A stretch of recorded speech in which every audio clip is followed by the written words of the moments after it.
Imagine a plane that defies all conventions and raises the bar for what is possible for humans to create. Imagine a technologically sophisticated aircraft that blurs the distinction between man and machine, forming a symbiotic relationship that science fiction authors could only dream of. Imagine a plane that, despite its modest size, could easily outperform and beat every other aircraft now flying, the only plane that controls them all. The aircraft we're describing is closer than we would believe if the U.S. Air Force gets its way. In fact, it's so near that a prototype has actually flown. We have the technology. A technology that was born in the lab. On Next Generation Air Dominance. The Next Generation Air Dominance Program, or EMGAD, developed this aircraft. If it ever materializes, it is expected to render the Air Force's own F-22 Raptor and F-35 Lightning II obsolete. In one way or another, you won't hear us mention EMGAD or major projects for the foreseeable future. The initiative is still in its infancy, and the great majority of the answers we're most interested in are now being kept behind lock and key and classified as top secret.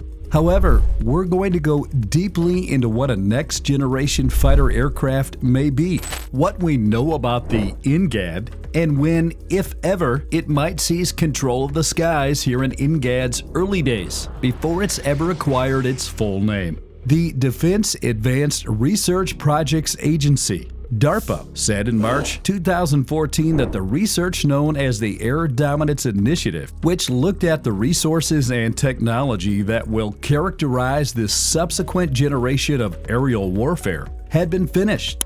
The United States Air Force launched the EMGAD program in reaction to the research, while the U.S. Navy launched the EMGAD program, which is essentially aiming to do the same thing and which we can all presume will come after the Air Force's version. A next-generation fighter aircraft is what the Air Force's EMGAD program is designed to produce.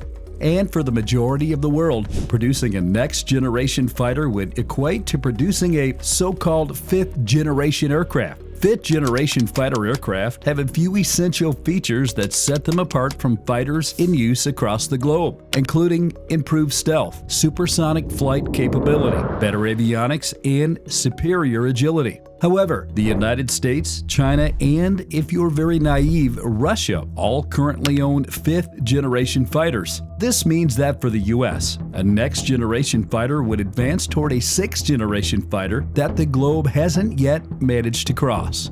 In general, sixth-generation aircraft won't waste time engaging in close-range aerial dogfights with other combat aircraft. Instead, it'll be more than capable of shooting down planes with long-range weaponry before the opposing planes can even see them, and maybe even before the enemy planes are aware that the sixth-generation fighter is around.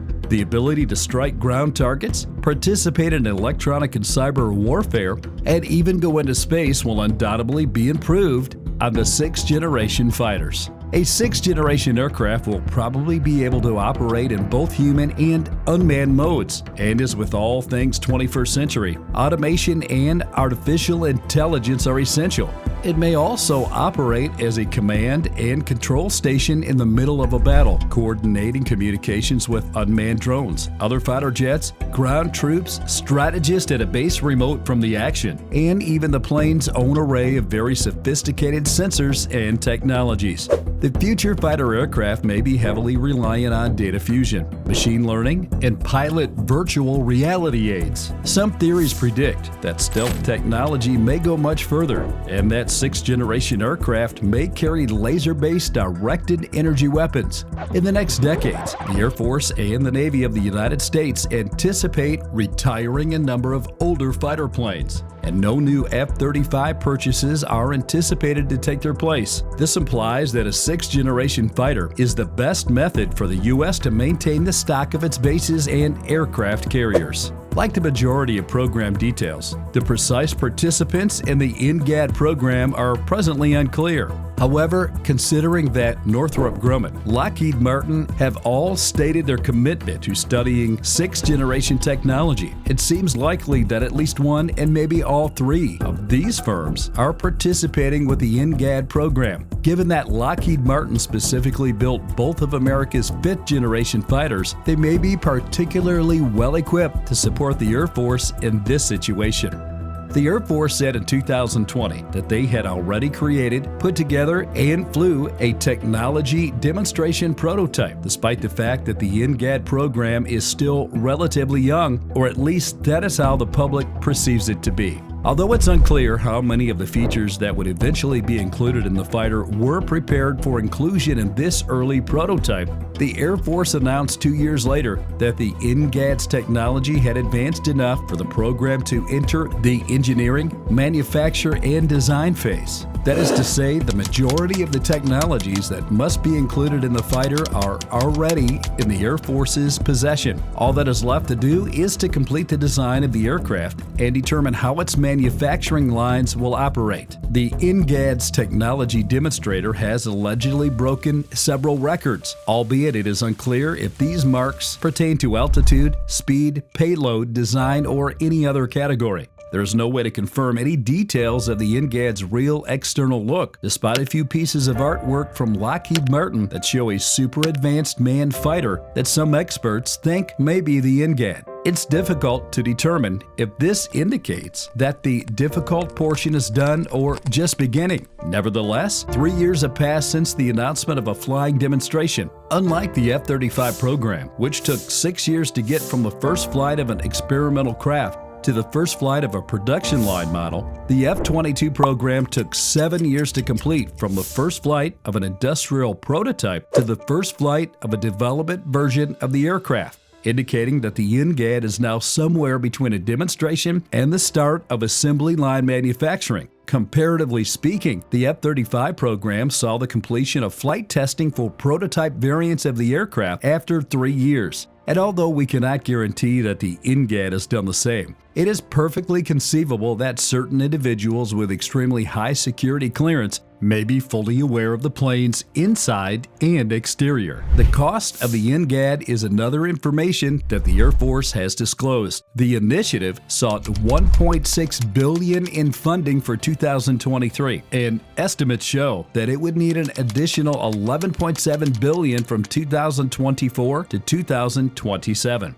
When compared to the program allotments previous to 2022, which called for less than $1 billion yearly, they represent a huge increase. However, the Air Force itself asserts that the U.S. may not do much with $1 billion.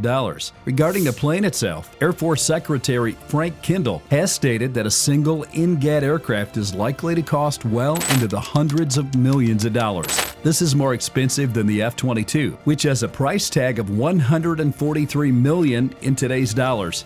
And it is more expensive than the F-35, which costs $75 million each. It's unlikely that the Air Force desire to expedite development of the EMGAD is an accident, and it makes sense that they may want to be able to seamlessly transition a new fighter into the combat role that the F-22 is leaving behind. However, considering the many delays associated with the F-22 and F-35 projects, several Air Force and Pentagon professionals have voiced pessimism over the possibility of having a production line EMGAD fighter by the end of the decade.